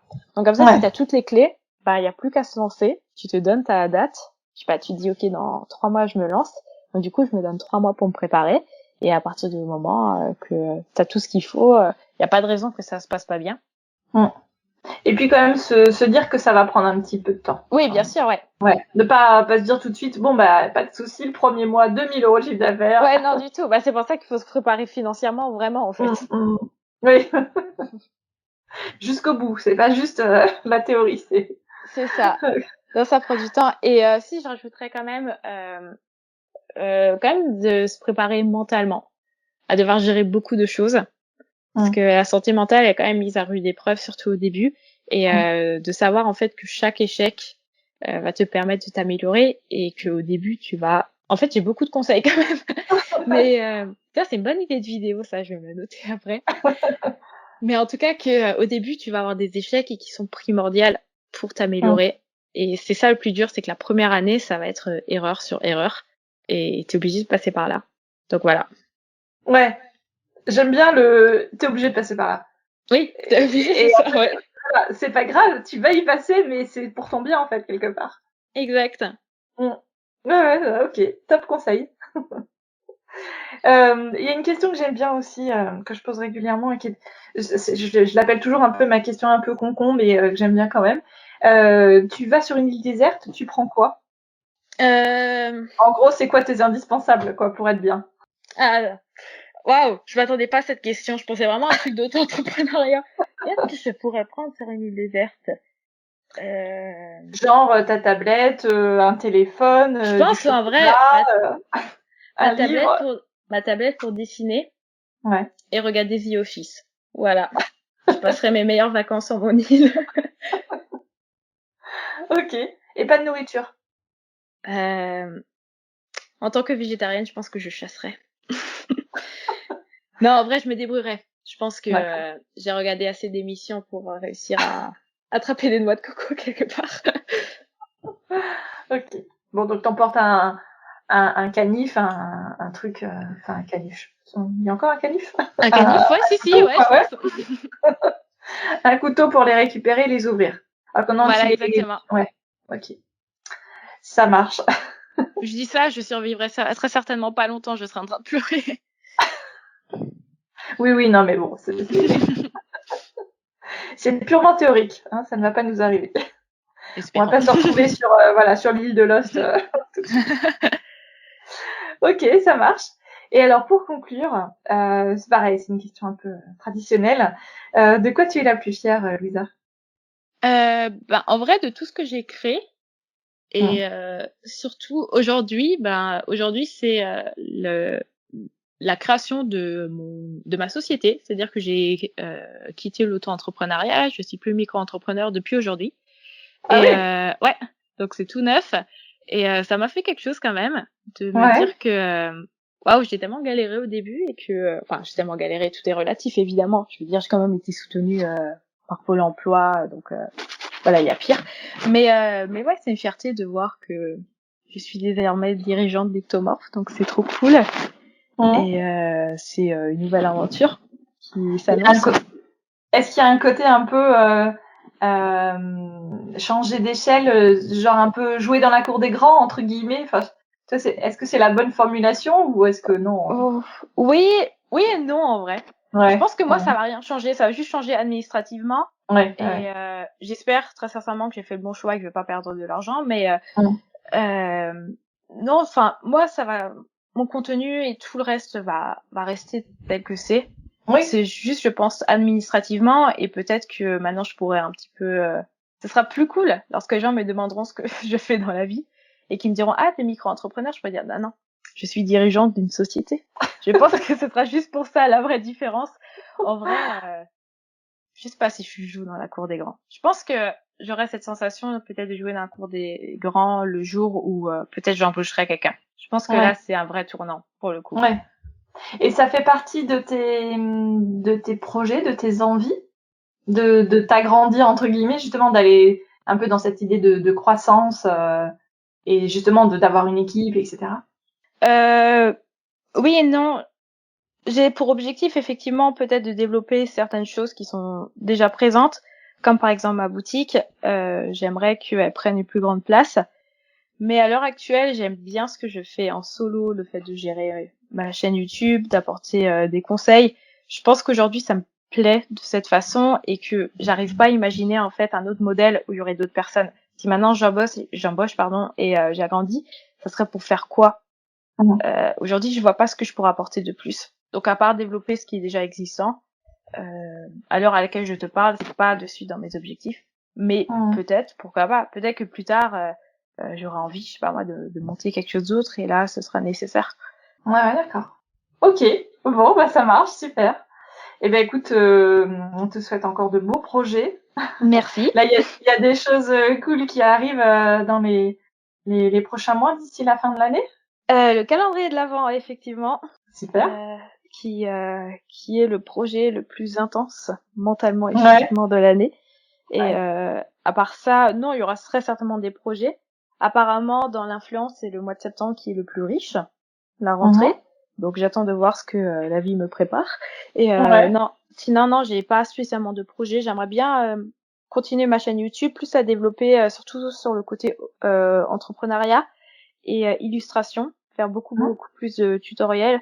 Parce que c'est vrai que les vlogs c'est cool, mais bon, ça apporte pas plus. J'aimerais quand même vraiment assister plus de gens dans le fait de se lancer.